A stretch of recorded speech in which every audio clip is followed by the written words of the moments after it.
My role is to make sure that the players know day to day what type of food choices that they should make for their health and to perform the best they possibly can week in, week out on the pitch.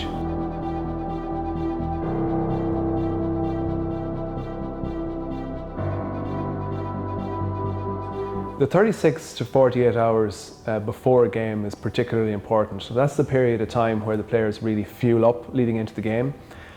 So if a player hasn't properly fueled in that period of time, they're really trying to catch up on themselves, and it's very difficult to meet your actual energy requirements on game day if you haven't executed that fueling period correctly.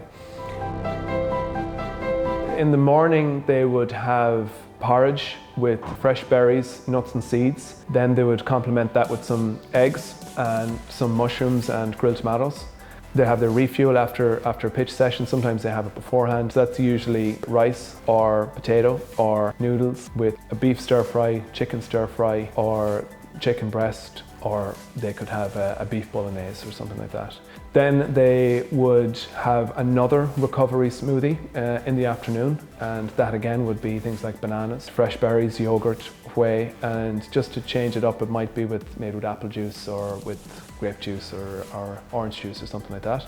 Then the late afternoon they would have rice cakes with nut butter, chopped apple, glass of milk. Or they might have a salad. They enjoy things like quinoa salads or rice salads or baked potato and tuna.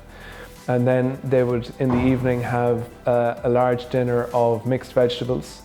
They like fish, so salmon, haddock, cod, and there would be a salad or roast vegetables. And then later on they would maybe have yogurt, berries and nut butter or something like that, and maybe some dark chocolate and tea or green tea or a fluid to accompany that. Roughly 3,500 calories up to about 4,500 calories. That would be an average, sometimes a little bit more and sometimes a little bit less. There's actually quite a number of guys who are good cooks. There's a lot of guys that are really passionate about cooking. It depends on the type of meal. So someone like Rhys Ruddock is really good for trying new ideas and posting recipes. They're great for making their own smoothies and they'll vary them up, and there's a bit of fun around that as well. So who's going to make them now and who's up and what sort of a brewer do we have today, and it's good fun about it, but it's good to see them take more responsibility, and it isn't just about things being done for them. One thing that I would say more than anything would help children or teenagers or young sports people to improve their nutrition is to learn from their parents and their mammies and their daddies in the kitchen and improve their cooking skills, because the quicker that they can do that, the easier then they can meet their requirements for protein and they don't have to look for alternative sources.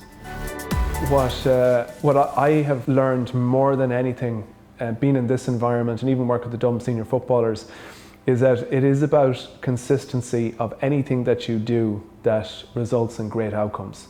And the reason why the top players in any sporting environment are successful is because they're consistent. And I'm amazed at the amount of different teams that I would speak to who don't even have a consistent recovery snack with them, you know, after training. And this is something that's really small. We all know that recovery is, everyone's talking about it.